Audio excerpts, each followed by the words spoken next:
So, John Michael Greer, thanks once again for joining me on Hermitix podcast. Thank you for having me on. And also, I should say, this will be going out on New Year's Day. So, Happy New Year, everyone. Happy 2025, and watch out. Happy 2025. And the reason John is chuckling there is because we're going to be discussing something that we haven't discussed sort of specifically, though it always comes up, I think, since probably some of the early times when we first started talking, which is getting on 5-6 years ago now. So this is going to be a discussion on collapse and the current fate of Western civilization, if we can if we can manage to get that into a single conversation. So just, I guess, some preliminary marks from myself before I have a Hmm. strange way of framing this to begin the first question, but some preliminary remarks from myself from the UK point of view for those who might Hmm. be naysayers. Just throw some statistics in the air. You know, we have 12+ hour waits for ambulances. The courts take 2 to 3 years to take on a court case. I think 1/3, if not more than 1/3, of all our councils are bankrupt, and structures are beginning to fail. So, in the UK, and I imagine in many places in the US, but when you look at it as, law, health, education, and all these pillars are really starting to, if not, fully crumble, they're starting to show their wavering, their impermanence, their reality as not being forever. Hmm. But the way I wanted to frame this as a question for you is something you've mentioned before in terms of writing fiction, is that if we take a character such as Gandalf, and you Hmm. start writing Gandalf, Tolkien starts writing Gandalf, and this character comes from somewhere, once Gandalf is on paper, there are things that he can and cannot do. There is now a character. So, Hmm. the character of the United States at this point in time, what are its limitations? What can and not do as per its character that it's developed of itself? Well, that's kind of a challenge because the United States has a habit of reinventing itself at intervals. I'm not saying the reinventions are necessarily improvements, but it's very much as though it changes its character at intervals. You look at the United States, for example, before and after the coming of the New Deal era in the early 1930s, and there were really sweeping changes. We went from a country that was mostly isolationist, mostly focused on keep the rest of the world at arm's length. Will prosper to the extent that we can behind our walls of tariffs and so on, to all of a sudden intervening in just about every continent on Earth. Mm-hmm. And one of the reasons, one of the things that I like to say here with regard to the United States is that this thing called America doesn't exist yet. Yet. We have the thing that drives the United States is this movement toward this longing for a place that doesn't exist. I mean, America is as imaginary as Middle Earth. Mm. And it is this vision of human possibility that has never been realized and doubtless will never be realized. But that's one of the things that makes I think it was Mitterrand, the French president some years ago, quite a few years now, who mocked this country for its almost messianic sense of national purpose. And of course, he was spot on. Most countries are, nations, political systems, economic systems. Ours is somewhere in the territory between a dream and a delusion. Mm. And so it makes for a very strange nation when people are living as though they inhabit a country that doesn't actually exist. As though, if you can imagine, people in Birmingham who were somehow convinced that they actually lived in Minas Tirith. They're probably convinced they live in Mordor, but I bet that's much more like it. But in the United States, you get a lot of people who are very fixated on these dreams of a a luminous, shining city on a hill. And in fact, we hit our periods of national reorganization when that faith gets sufficiently troubled, when the system doesn't work anymore. It is quite possible we're in the middle of such a shift right now. And one of the reasons that I bring that up is precisely that a lot of the things that have been standard practice for the U.S. government for a great long time now, since the 1930s, may be going away in the years ahead. It is by no means impossible that the United States is not going to be intervening all over the world. Mm-hmm. There are a whole galaxy of things that could happen, that could change at this point, as we have a new president coming in, we have a new administration with a fairly strong mandate from the voters, and the mandate is change everything. What we have doesn't work, change it. And so, the new administration is coming in with a slate of nominees for the various offices of the executive branch, most of whom have had no previous connection to the political class, to the bureaucratic class, and who are being brought in specifically to shake things up and fire lots of people. So exactly how this is going to play out is very hard to say. Doubtless, it will not fulfill either the dreams of the devout MAGA worshippers, nor will it fulfill the terrors of their Democratic opponents. But a lot of things are changing, and there's a lot of we should cycle on a little bit here though, because one of the issues with infrastructure, the issues with, you were talking about how basically the ordinary functioning of the British state is no longer functioning at this point. Things are just falling to bits. And that's always an interesting sign, because that can lead to one of two things, historically speaking, either to a very steep decline or to revolutionary change, or of course both. We've spoken before, though, off recording, mentioning that Britain is very old. It's possibly too tired for revolutionary change, which is why I don't think Farage or anyone who has that let's say that form of charisma will actually find power, because much like a curmudgeonly old man who's seen it all before, I think Britons are just a bit too, there's a reason Starmer got in, and it's unfortunately the depressing part of it is he's sort of turbo sensible, right?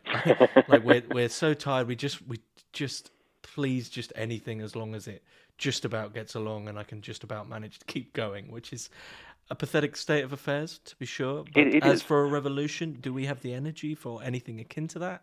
I'm probably leaning towards no. The thing to keep in mind, though, in 1789, France was incredibly old. It had the oldest, one of the oldest continuously functioning governments in Europe. It was a sclerotic, inept mess. I recall one bit in a history of pre-revolutionary France that mentioned it took 40 years of correspondence among various bureaucrats to fix a broken roof tile on a church. That sounds like Britain. I can say that sounds like Britain right now. And what happens as this sort of situation builds, it's not as though there has to be some kind of vast upsurge of energy. The system simply got so fragile and so brittle that a very minor shock brought it down. I mean, when the aristocrats and the monarchy were playing their game of chicken, and they finally got to the point of where the aristocrats had bullied the French crown into calling the Estates General, and the Parliament of France, which basically never met, but was the only outfit that could actually impose new taxes, and they brought the Estates General together, and the third estate, their equivalent of the House of Commons, simply up and decided, okay, we're now the National Assembly. We are the real government of France. We're going to establish a constitution. Now, in the reign of Louis XIV, they simply would have had all their heads chopped off. A few hundred years before that, nobody even would have thought to try that. But all it took was a bunch of middle-class elected representatives saying, no, we're just going to change things. And the whole system shattered. Now, of course, the result was a quarter century of chaos that involved nearly all of Europe, lots of people being guillotined, the Napoleonic Wars, other interesting things like that. But I'm really wondering if the situation in Britain has gotten so sclerotic. You're sitting there waiting for hours for an ambulance, or years for a court case. You have the infrastructure is going to bits. Your local councils are bankrupt. Your government is trying to play foreign policy as though it were still one of the great imperial powers of the world, when it's a small, soggy, and not especially wealthy island. Stuck off in the middle of the North Atlantic. Sooner or later, something's likely to give, and the question is, what happens then? Go ahead. Do you think, if we were to abide, perhaps a little bit too strictly to a Spenglerian cycle theory, that even is a possibility? Because in one of your essay, in one of your most recent essays, sorry, you do a liken, you I think tongue in cheek here, behold our Orange Julius. So you are still a little bit. There is something Spenglerian going on throughout. Well, so I think in terms of this conversation, I guess one of the foundations, as per why the reason for this conversation, one of the key reasons for the time we're having this conversation, is that the undoubtable right-wing populist surge throughout Europe and the world is now undeniable. And the political characteristics of that aside, because I think you can put them to aside to say people are fed up or people want change, something has given, and something that was there before has been noticed possibly to be a lie. Maybe that's the myth of progress, maybe that's something else, but is what we're seeing throughout the world, this shift towards sympathy with populism, do you see that as fitting with Spengler's predictions? Oh, yes. This one of the things that Spengler predicted, and so far he's fairly much called it, was that over the next century or so after his time, there would be a series of struggles between kleptocracy disguised as democracy and what he called Caesarism. The emergence of charismatic leaders who would unite the masses against the wealthy class that basically runs things. And that's thus my comment about our Orange Julius. I don't think you have Orange Julius over here. It's a drink. Yeah, I ran this essay by an American friend. He said he's making a pun there about a drink. Yes. Yes, we don't have that here. So that. Yeah, no, there was a fast food joint. I think there are still a few of them around called the Orange Julius. And so, in fact, one of the things that back in 2016, when people on my blog were first talking about the rise of Trump, the running joke at that point was referred to him as the Orange Julius. I see. And so. Yeah, so partly because he, back in the day, although not so much these days, back in the day, Orange Julius was very good at marketing, and Trump he has his limitations, no question, but he's good at marketing himself. He has a capacity for brash propagandistic marketing that is, frankly, awe-inspiring. And he's very good at it. It fits the character, the character of the American people. We like the things that are loud and brash and spray painted with gold and things like that. And that's our Donald. But no, unquestionably, the populist movement is catching a great deal of strength right now. Has caught the wind, and is running strongly before it. A lot of the problem is simply that we have had all across the industrial world, we have had a kind of bureaucratic managerial state, which actually was a very good thing when it came in the 1930s, and even more so after the Second World War. It solved a lot of problems, but today's solutions are tomorrow's problems, and this is a situation where at this point, the vast majority of money that goes into government gets spent on bureaucrats. It's been commented, for example, with plenty of facts and figures, that if the United States would simply hire every person every impoverished person in the United States, everyone who qualifies for our welfare system, just hire them at $50,000 a year with benefits to sit around and do nothing. It would cost us less than it costs for us to run our welfare system, considerably less. And so the point here is that we have our welfare system actually does a very bad job. We have a lot of poor people who get very little help from it. But oh my word, do we have bureaucrats. We have vast, vast, vast numbers of bureaucrats churning away, fighting poverty, but never actually winning, of course.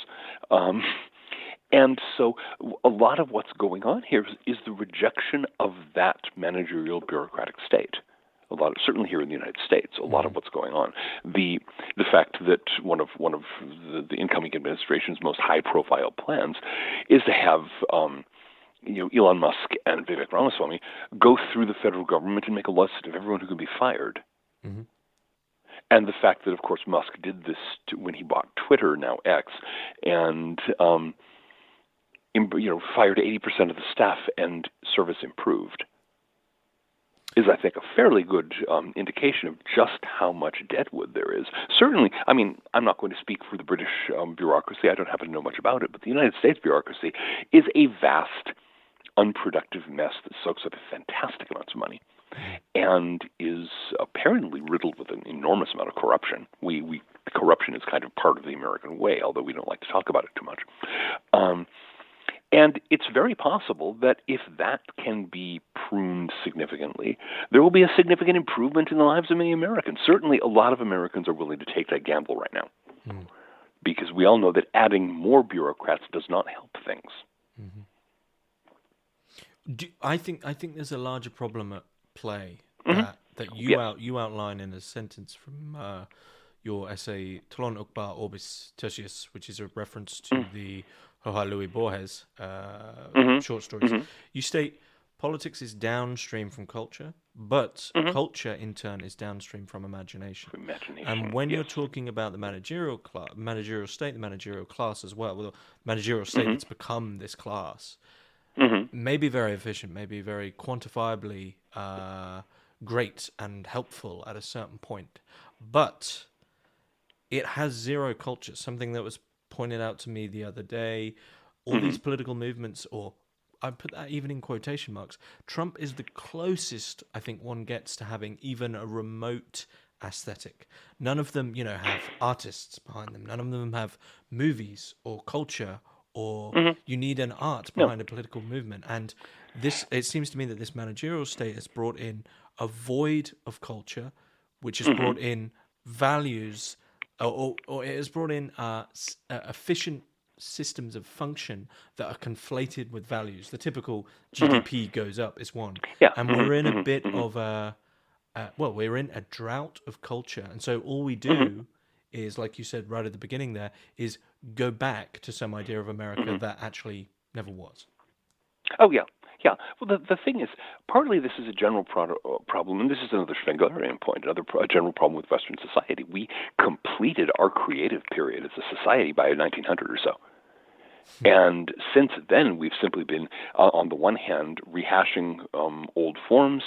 On the other hand, we have what usually happens to art forms when the inspiration has died. That is this sickening ugliness that passes for modern art these days.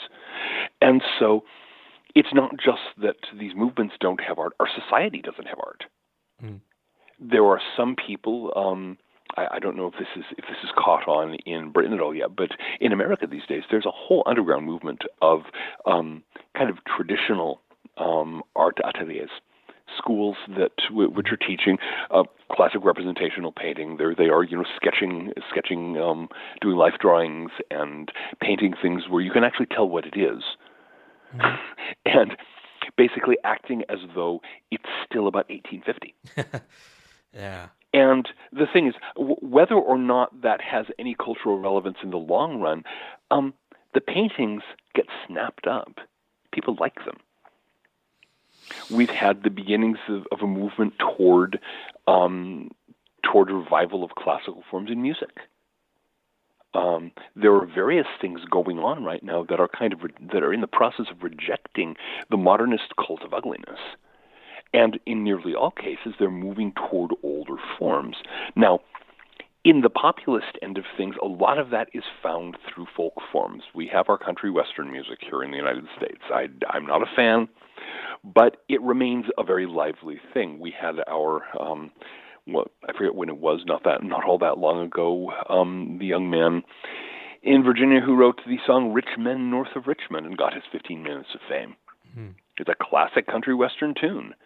It's something that you could as well have heard in 1950 or in 1900. And it caught a lot of attention. So there may not be painting and there may not be literature. Well, actually, there is in a certain weird sense, but we'll get to that. There is certainly music going on here in this country. And it's twang country western stuff mostly. But it is music and people are listening to it. With regard to... Go ahead. Go ahead. With regard to literature, though, the weird thing I notice here is that what seems to be taking the place of literature as we know it has been video games. The influence of Warhammer 40,000. Okay. Is I'm bearing with you. Okay. The number of people in the populist movements who are doing WH40K. The fact that people are referring to Trump not as POTUS, President of the United States, but as GOTUS, God Emperor of the United States. They're taking the God Emperor, who is the ruler of the Imperium of Man in the Warhammer world, and projecting that onto Donald Trump. They're taking all of these metaphors from this, this Space Marines game. And applying it to American politics. And I'm looking at this. I've never played Warhammer in any of its forms. And I'm just watching this going, this is one of the strangest things I've seen in a very long time. But, imagination has its way. And that seems to be one of the sources of metaphor that is motivating at least, people in the United States who are cheering on Donald Trump. They want to join the Space Marines and go conquer alien planets for the God Emperor. Well, what then would you say is the difference between a revival and a fetishistic role play or nostalgic role play? Do you see what I mean there? Because I do see a lot of the traditionalist revival stuff in England, and kind of ironically, I guess, on the functional level, no one's going to deny that a certain John Constable-esque hedgerow style of living aesthetically is very pleasant, but equally packaged with that, the consistent critiques of the painting the Haywame would be, well, actually, do you really want that lifestyle? So there's a difference, but I'm the reason I'm I guess arguably critical of that sort of going back of that relationship. And you should be. Yeah. Is that it's packaged in a way that ignores the reality, and it is of course. Yeah, it's a dream of its own. Of course. Well, the thing is, this is absolutely normal. Nearly all movements for convulsive change claim to be going back to something. Think of the Protestant Reformation, or any of the revivals of Christianity over the last 2,000 years. They always claim to be going back to what the apostles were up to, and they're always making radical changes and doing something completely new. In the same way, all of this fixation on a world and a lifestyle that doesn't exist, these days here in the United States, among the pro-Trump types, it's usually a fetishism for the 1950s. The number of images that could come straight out of 1950s advertising, with the well-scrubbed children, and the guy with a crew cut and his wife with a curled hair, and they're all dressed. The 1950s were a pretty grim time, according to everyone I know who actually lived through them. And yet they've created this imaginary world, and they're using that as an anchor for, and of course it's fetishistic. Of course it's unreal. But that's normal. That's what people do. Why do we do that? We got to have our visions from somewhere, and faking something from the past is arguably easier than trying to imagine something that has never existed. We went through a very strange period in the 20th century where people were fixated on visions of the future, And, of course, nearly all those visions of the future turned out to be, frankly, silly. There is really nothing more amusing than to go back and look at the science fiction art and the science fiction movies and so on, predicting what things were going to be like in the year 2000 from like 1950 or so. It's goofy. But that's not a common thing for people to do. Usually, it's very easy to see the past through rose-colored spectacles, and take your visions from that, and then of course you try to bring that about, and it leads to changes that go in a completely different direction. And so I firmly expect that the consequence of the Trump revolution, if that's what's going on, here in the United States, is going to be a transformation of the United States in a completely unpredictable set of directions, which will lead the country into weird places. And it will not go back. And every effort they make to make it go back will actually drive it somewhere further away from that. Because that, again, is normal. In the sense that you say that you think it will make the country go to weird places, do you think going forward that the spectrum of left and right that already seems to be becoming ever increasingly confused, do you think that is really going to make the cut? Oh, yeah. Yeah. Well, the thing is, the whole left and right business doesn't really fit the United States anyway. I keep on being told by my European friends that we don't have a leftist party over here, and that's quite right. Our Democrats are center-right, and our Republicans are a little further to the right. And we have a few tiny little Marxist and socialist parties that nobody really cares about. And I mean, the leading socialist in the United States right now, Bernie Sanders, is a very, very rich man. I mean, he uses the label of socialist, but he's basically a centrist. And so we don't have the same kind of politics here that European countries do. So, and the whole left-right thing has never really worked well in the first place. And now, at this point, especially, as very large numbers of the communities of color, a very large number of African American, Hispanic Americans, so on, have broken with the Democratic Party and are turning to the Republicans, while various groups on the rich side of things are migrating over to the Democrats. It's going to do a mixed master, I think, on the assumptions of the last 50 years or so. What do you think there seems to be a split though between two groups somewhere? What do you think that split is, if you do see one? Oh, it varies from time to time. It's tribal. It's not ideological. I mean, it's worth keeping in mind that until the 1930s, the Democrats were the conservative party in the United States. And then FDR, Franklin Roosevelt, took over. There was basically staged a coup, rather like the one that Trump just did to the Republicans, and transformed the Democratic Party into the more liberal of the two parties. And it's purely a tribal thing. It's purely people align with one side or another as they would align with football clubs, hoping that their side will get certain benefits out of it and so on. The U.S. system is not really well set up to have more than two parties. I'm pretty sure that not having a parliamentary system, it really wouldn't work well. I'm not at all sure that laws could get passed at all if one party or another didn't have a majority in each house of Congress. And so people tend to simply choose the side that seems to work best, that seems to fit closest to their temporary needs, and try to get that side to support their interests, whatever those interests happen to be. So the $1 million question then, why this rise of populism? Why does it seem to be? Sorry. Oh. Yeah, go ahead. No, it's very simple. No, populism it's because the bureaucratic managerial state has failed so miserably. It has become very efficient at keeping bureaucrats and managers happy, but it no longer provides the necessary services that governments are supposed to provide to their people. We have here in the United States, we have a vast amount of grinding poverty. Here in the United States, we have increasingly intrusive regulations on everything.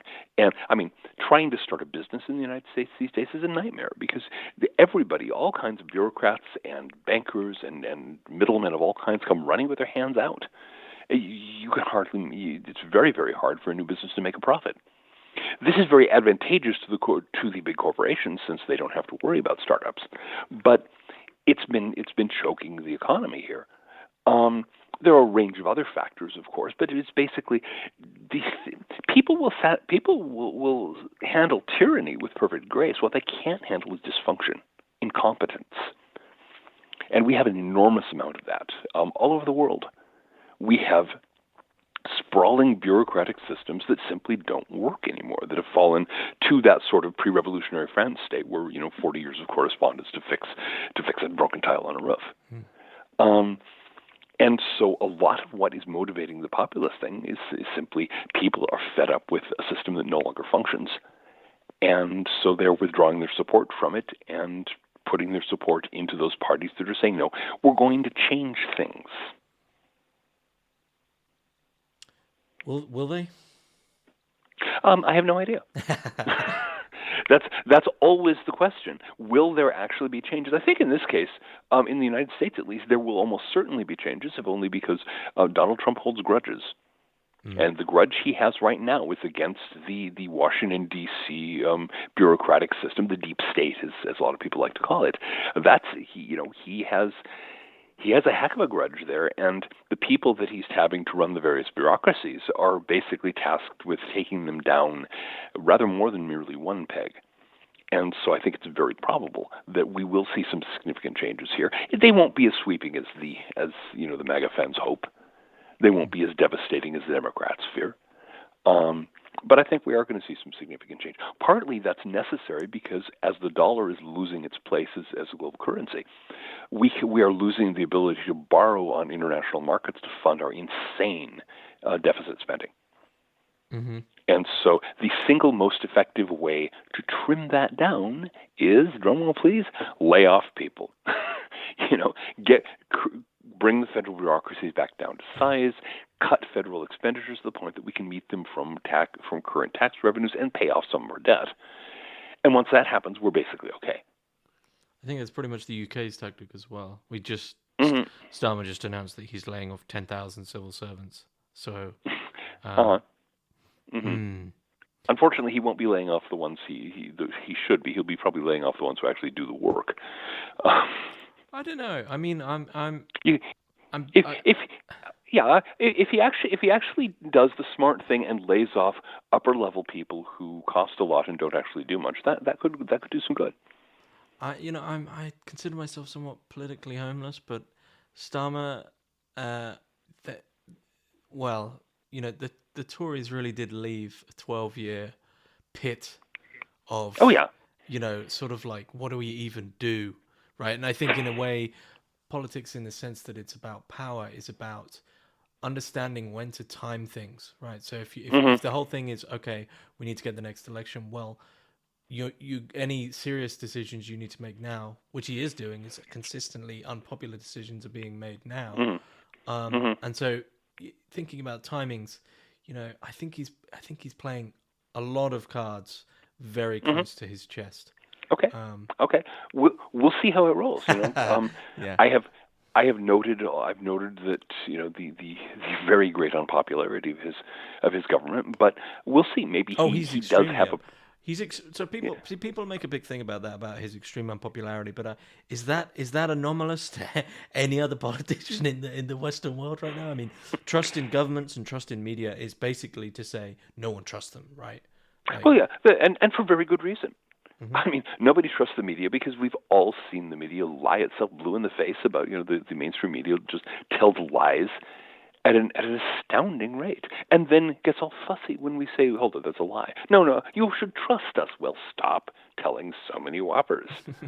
In the same way, politicians, it's not just that people are, for some unknown, uncanny reason, losing their faith in government. It's that government is not performing to spec.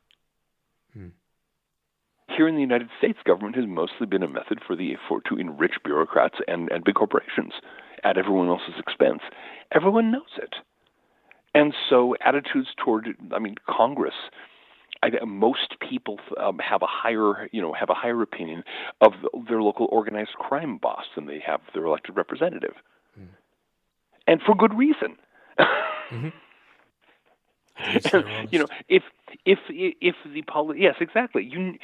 The organized crime, the gang leader of the street gang in your neighborhood is not going to lie to you. He's very upfront about what he's doing. He's very upfront about his extortion. Yeah. Exactly. He's just going to extort. It's not going to be all this garbage about how no, we're going to do this for this, for all this glop. The amount it is beginning to sink in. For example, how much of the money that the United States spends on foreign aid is kicked immediately back to legislators? Mm-hmm. There's a huge amount of graft that goes on. We're going to vote, $50 million for, for the Republic of Mauritania. Well, the Mauritanian government kicks half of it back to the senators on the Foreign Affairs Committee, because that's the condition under which they get it, and so it becomes riddled with graft, riddled with dishonesty and dysfunction, all at the expense of the taxpayers, and all for the benefit of people who really don't need to add another $1 million to their pocket. So, if governments want to actually earn the respect of the American people, or of any people in the world, they have a very simple way of doing it. Like enforce the laws and stop engaging in such blatant extortion. I suspect that Javier Milei down in Argentina is going to do fairly well.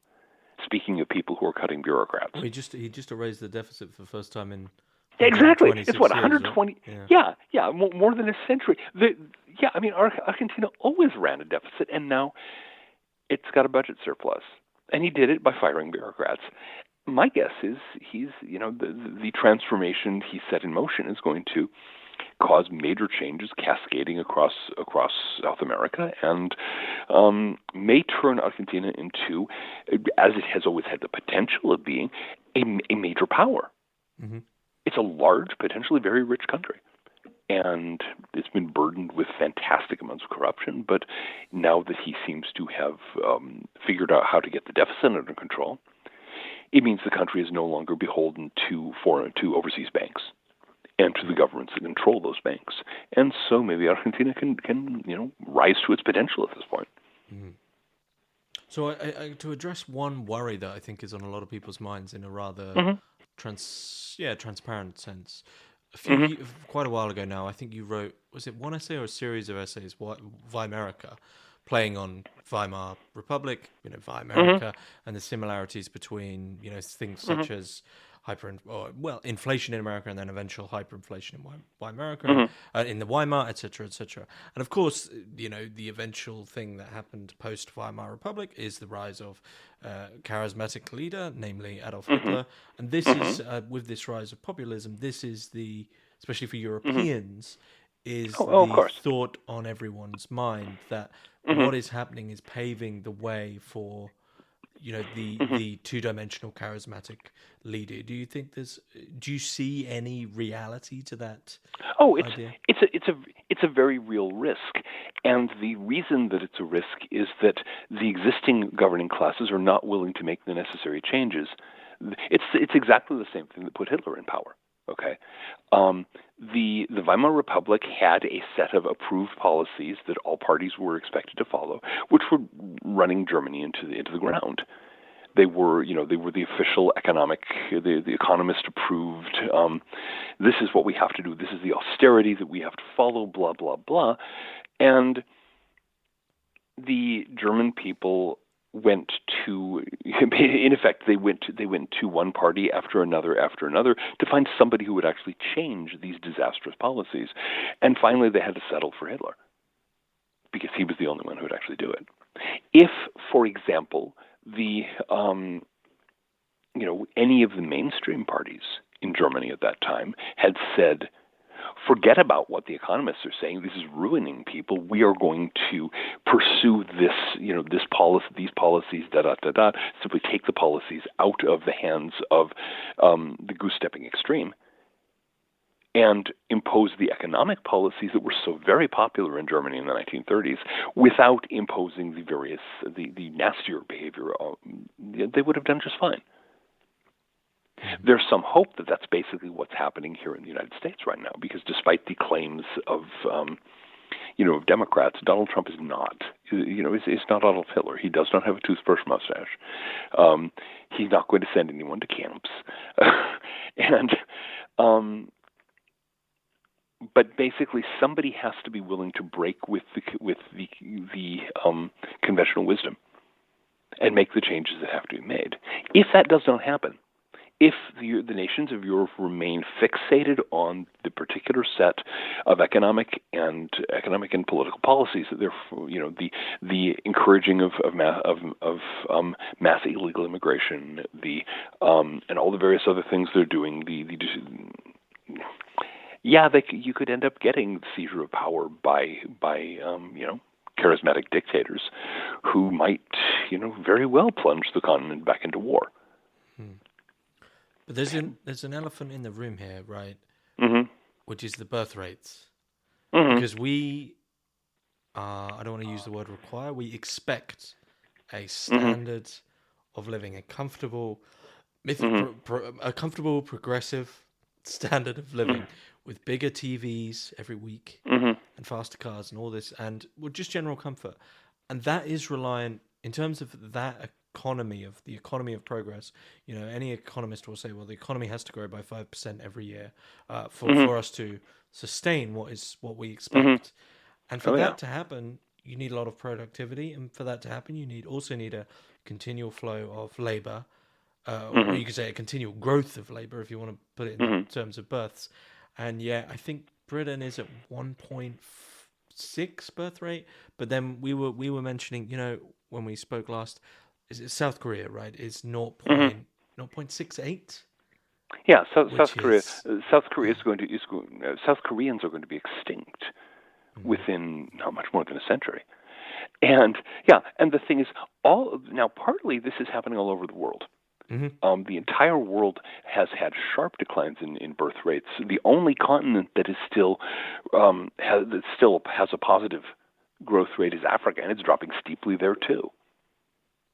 I mean, Nigeria used to have upwards of crude birth rate of like 8.4, I think it was, and now it's down to 4 something.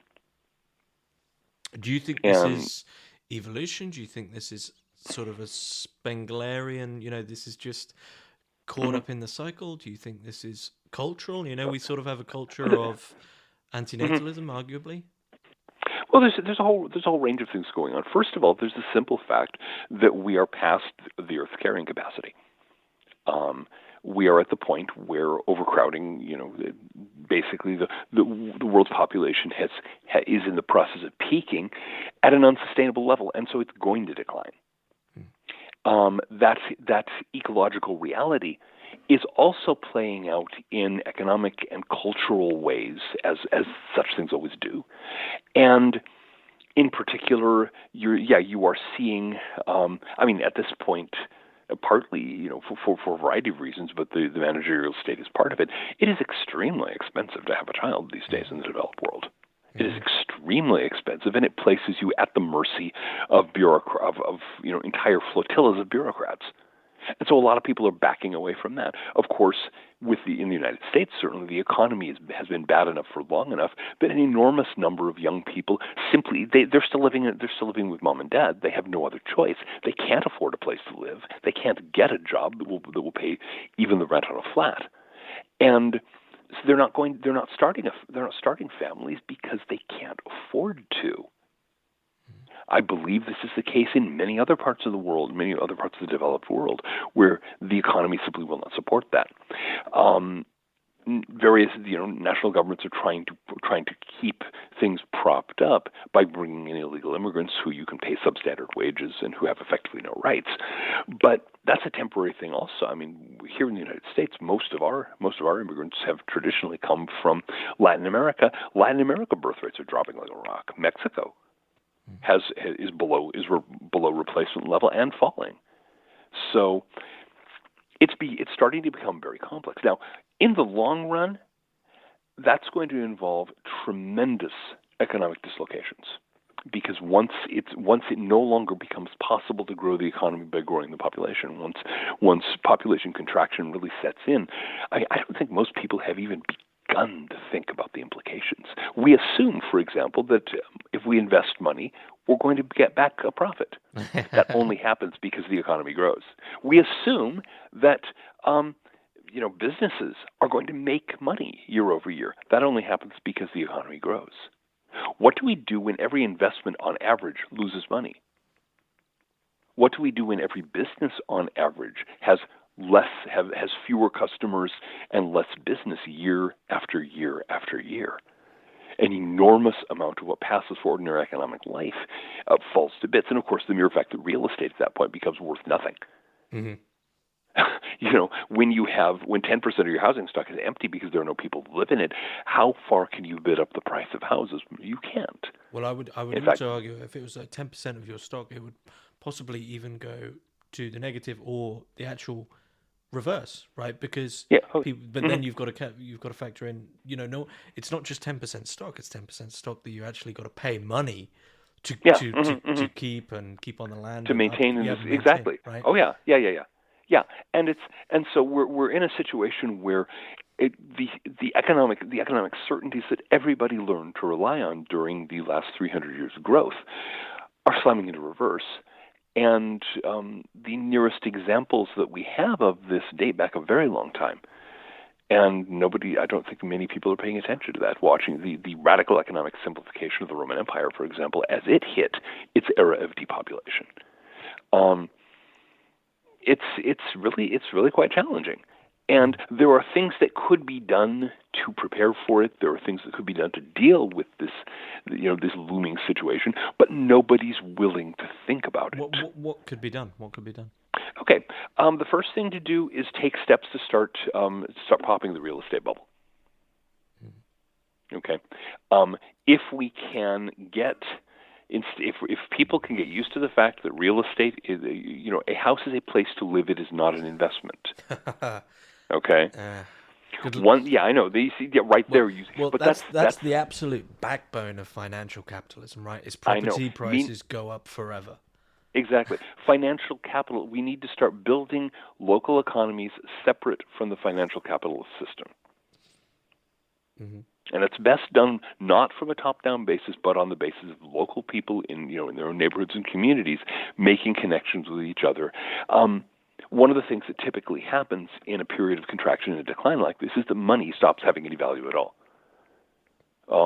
Money. I mean, if you look at the Roman and post-Roman world, they had a very lively money economy. They had money lenders. They had all this kind of stuff. And then over a period of a few centuries, it went to the point that nobody used money for anything at all.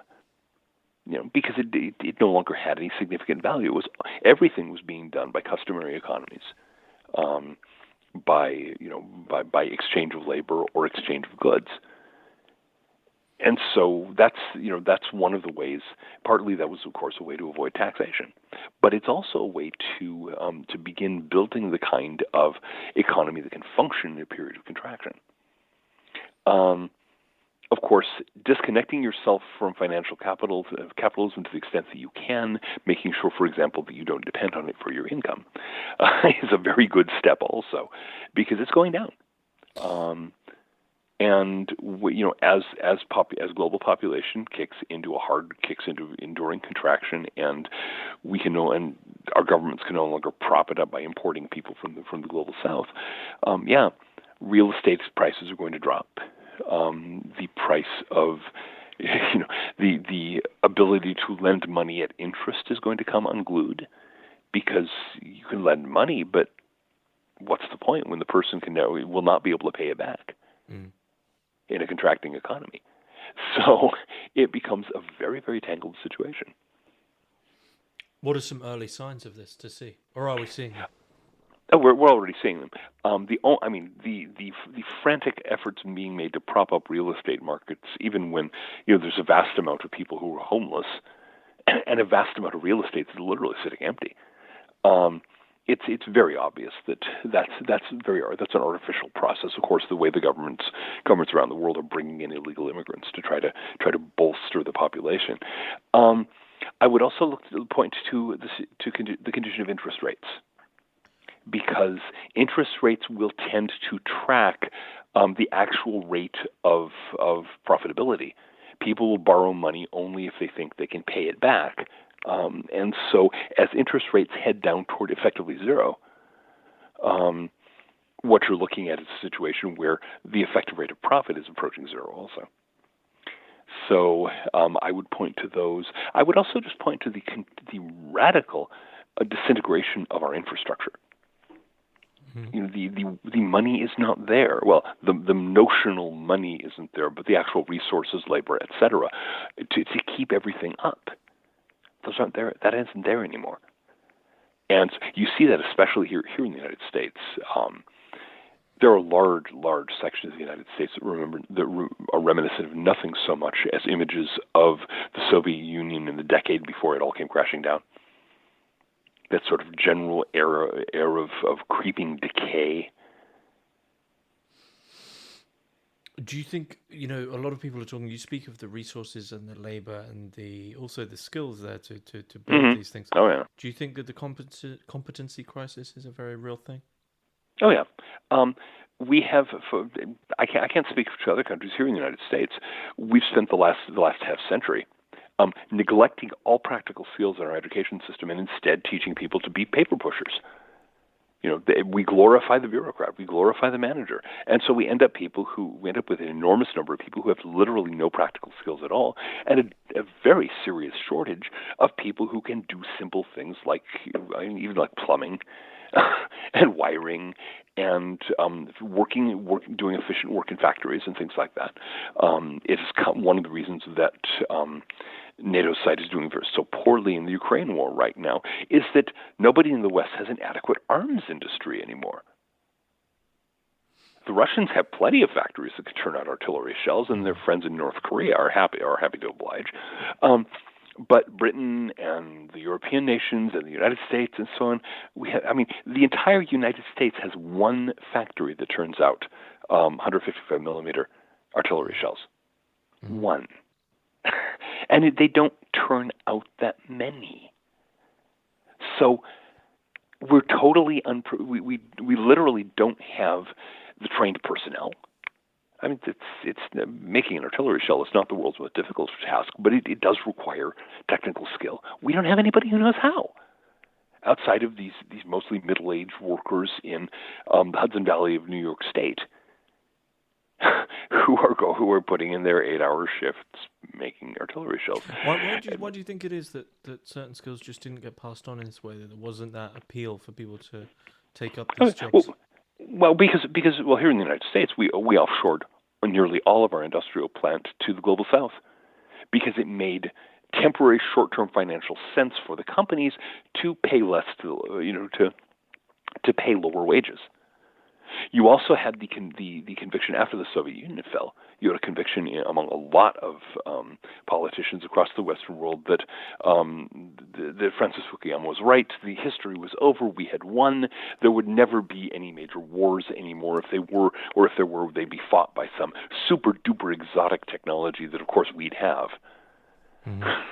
And so little things like adequate spare parts for our aircraft and adequate sources for artillery shells and things like that, what was the point? Come on, we'll never need those again. And so, but generally speaking, all of our industrial plant was offshored. And so since there were no industrial jobs here, why would you train somebody to do that? No, here in the United States, we're going to simply push papers and we'll work in cubicles from now on. That sort of Fukuyama curse, the end of history, we're all now living this comfortable neoliberal dream. I mean, he was right in one sense, right, that, much in the same way that everyone says that we're disenchanted, even though billions of people still believe in God or gods, we are at the end of history. Everyone believes we're at the end of history, but history doesn't. But history doesn't believe that, right? History could care less. Caught up in this possession. And so everything is like an error. Everything is, it shouldn't. And I wonder what it takes to really get people out of that, but not just to get people out of that and to move. So it's like, okay, I get that life can't be like that, but I wish it still was. People to move out of that frame of mind in a non-negative way, in a positive way. That's the finding a positive way to do it. That's the real challenge, because there's a way to do it. This is something that has happened. I mean, think of the way that people in the Belle Époque were fixated on the idea that everything was settled and there would never be any major wars again, and everything would just continue the way it is. And then World War I arrived and tossed the certainties of an entire age into the nearest rubbish tip. And unfortunately, that's, historically speaking, that's the thing that usually does it. Major war. And Europe is, I've written about this, Europe is far more vulnerable to a resurgence of warfare within Europe than I think anybody realizes. Why? Weakness, vulnerability. Most European nations have only the most feeble armed forces, and especially as the United States moves into a more isolationist mood, which it's doing as it withdraws from involvement in European affairs. There are a lot of countries that have a lot of grudges against European nations.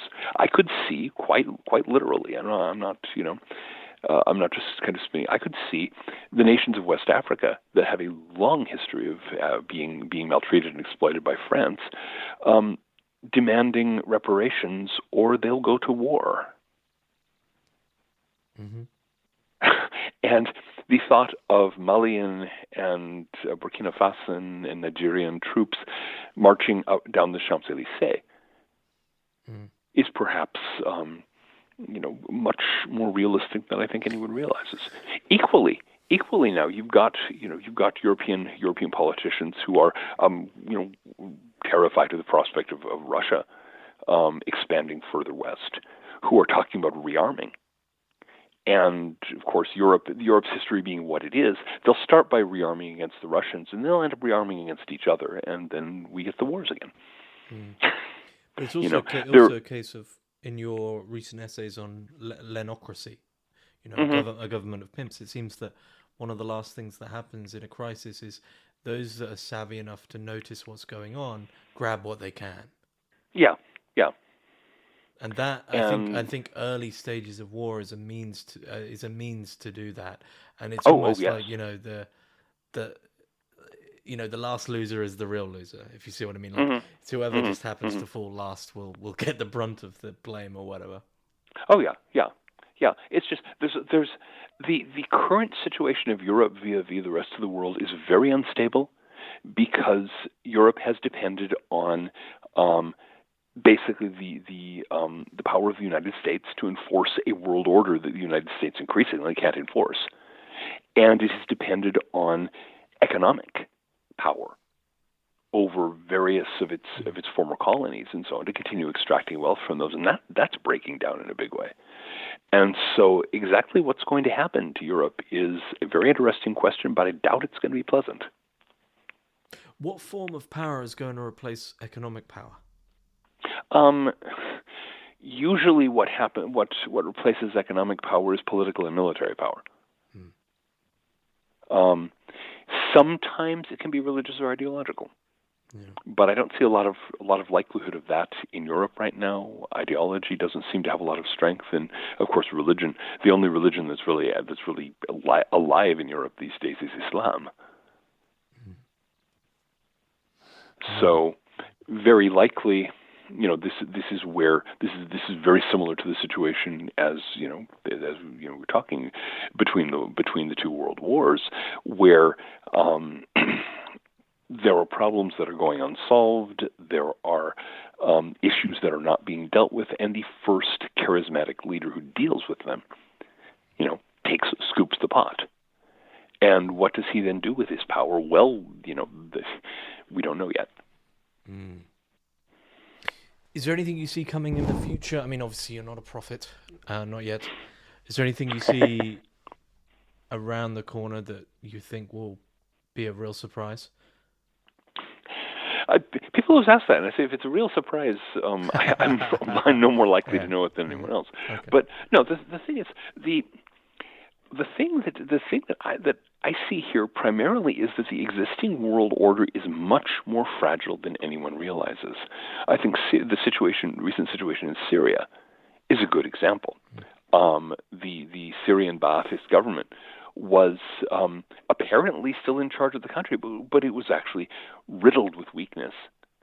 And when somebody actually gave it a good hard push, it just collapsed. And now Bashar Assad is in Moscow, apparently planning to go back to his original profession of being an ophthalmologist. Wait, what? Yeah, he's an eye doctor. That's where he had all his training. Oh. Yeah, he was the second son of his father, the dictator, and he was expected to just go and do something else. But his older brother died in I think it was a plane crash. And so all of a sudden, this mild-mannered younger son who was just, planning to be an eye doctor ended up in charge of a country. He didn't do a very good job of it. And so apparently the word from the Russian media is that he's apparently talking about opening a chain of eye clinics. Wow. Okay. Yeah, if that's what he. I can think of less productive ways for former dictators to spend their time. But yeah, so I really wonder how many other nations, how many other political arrangements, how many other aspects of the world order that has existed up to this point are as fragile as Syria. And the first time they hit a really solid push, they simply implode. Mm-hmm. Has anything that you've seen sort of in this run-up to this Trump moment surprised you? I was very surprised that he won by the margin that he did. Mm. I was surprised that the Democrats were so weak, and I was also very surprised that they responded. I mean, there were hysterics when he won. There were the various women going on to shave their heads and tattoo "I hate Trump" on their foreheads. It didn't have the same power as the first time. Exactly. It was not the same at all. I also heard from a lot of people in various corners who had actually, they had nerved themselves up and voted for Harris, but they said after it was all over, they were really, really relieved that Trump won. Mm. Why? So, which doesn't speak very well for Harris, of course.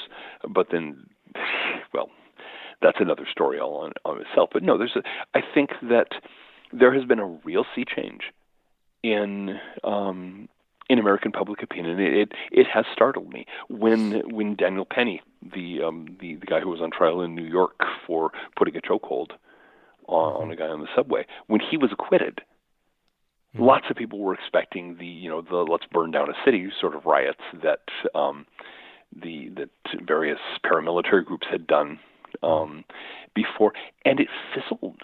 Yeah. It really fizzled. The Democratic paramilitaries just did not rise to the challenge as they had in the past, and so it's things have shifted and shifted much more quickly than I expected. The energy somewhere has run out. The energy has run out. I was also absolutely astounded to find the nomination of Robert F. Kennedy Jr. for Health and Human Services, and some of the other nominations that Trump has made definitely had me going, good Lord. It's bold. It's bold. Do you think most of them will be, as I understand it as a Brit, there's a further process to... Yes. The president nominates and the Senate has to approve. Mm-hmm. Word from the Senate at this point, major senators are saying that they expect all of them to be approved. Blimey. They got the thing is they got what they wanted. They got Matt Gaetz set aside. They were terrified of him. What he's going to do now, I don't know. I'm sure there's something being planned for him. But but they were able to get that favor, and there have probably been some other quid pro quos behind the scenes. But yeah, apparently they're saying that they're going to go for the whole thing. The thing is, I think a lot of people in the United States and in the United States government are aware that our medical system is a complete disaster. We spend more money on healthcare than any other nation on earth, and we have some of the worst healthcare in the developed world. Yeah. Yeah. And that's purely because of insane levels of profiteering. Yeah. I mean, when the health insurance CEO was gunned down in New York, the response across party lines, everywhere outside of the media and the upper classes was, okay, that's a good start. Yeah. The level of hatred, the level of fury that's directed at our hopelessly dysfunctional healthcare system here, is, I think, something that people have begun to take into account. And I think that's one of the reasons that RFK Jr. is heading into a HHS, and a flurry of other people are going in also. Because one thing that could make the United States much more financially stable and much less burdened is a clearing out of corruption in the healthcare field. If we were to be spending a lot less money for healthcare and maybe getting some better results from it, that would be a major economic boost across the board. And I think that's something that that Trump and his advisors have figured out, and they're saying, "Oh, we can do this." Besides, how many of those corporations donated to the Democrats? Again, Trump keeps grudges. Interesting times ahead, basically. In this, very much in the sense of the apocryphal Chinese curse. Yes, we are heading into very interesting, very unpredictable, and very nearly unprecedented times. It's been a long time since the United States has been through this kind of convulsive change. Again, since the early 1930s, since the New Deal era and FDR's various reforms. Before then, you'd have to go back to Abraham Lincoln. We do this every so often. This is one of those situations where we reinvent ourselves, and it's interesting that the president, there's always a president who catalyzes it, and the president who does it is always vitriolically hated during his lifetime by a very large number of people, and then ends up on a monument afterwards. I'm afraid Washington, D.C. will be burdened by a Trump monument. It will probably be a vast gold-plated statue of him hitting the fight, fight, fight thing with his fist in the air. Yeah. Could be. There have been various people for years now trying to come up with some way to get his face carved into Mount Rushmore. Well, maybe there'll be an executive order. I don't know. Yeah, it's a scene. It is the one good thing is that if you're at all a connoisseur of the absurd, being in America right now is a good place to be. Oh, a friend of mine said to me, "These are fantastic times to live if you have a good sense of humor." Oh yeah, your friend is absolutely right. I think that's right. If you can sit back and go, you know what? Because every now and again I think, boy, yeah, it's actually Donald Trump. But then Joseph de Maistre would say, you get the politicians and you get the government you deserve. Yeah, and he is absolutely representative of our moment. Oh yeah, no. Donald Trump is the triple distilled charcoal filtered essence of the kind of brash, tacky end of the American character. He represents us perfectly. That's an embarrassing thing to say, but it's true. And so we have found, a remarkable figure, a former reality TV star, real estate promoter, and wrestling promoter. Leader of the free world. And I do wonder, because it's his last 4 years, I wonder if next will be the possibility of Musk. I don't know if that's a possibility due to his... He can't. Constitutionally, no, he can't. He would have to have been born in this country. Yeah, that's what I thought. Okay. And he was born in South Africa, so... But you never know, though. Yeah, so... Yeah, they'd have to amend the Constitution. And no, there's the thing. One of the odd things is the Democrats have been so heavily controlled by a circle of baby boomers, a circle of very old politicians. They have no backbench. They have very few rising stars. The Republicans have a swarm of them. Mm. The Republicans have easily a dozen state governors and important senators who are very clearly gunning for the White House in Trump's wake. And of course, the Vice President Vance he is right now in a very good position. So Musk is very, very long shot. Okay. Besides, I think he would rather be the president of Mars anyway. I think so. We'll be there very soon. Maybe. Is there anything you want to add about collapse and current politics? Okay, all of this stuff that we've been talking about in the broadest sense is very much a matter of rearranging deck chairs on the Titanic. Mm-hmm. Industrial society, is running through its remaining stashes of resources. It's all of the things that we talked about back 6-7 years ago. All of the things that I used to talk about in the peak oil era. None of that's changed. We're still in this slow collision with reality, which is unfolding over time and will continue to unfold over time.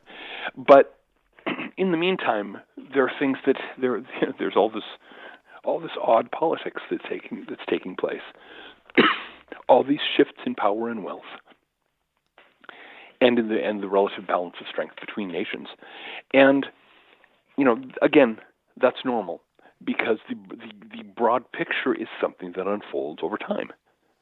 And that's very hard for a lot of people to grasp, that it doesn't just, we don't get a Hollywood collapse. We don't get this sudden kaboom, and then all of a sudden we wake up in caves or something.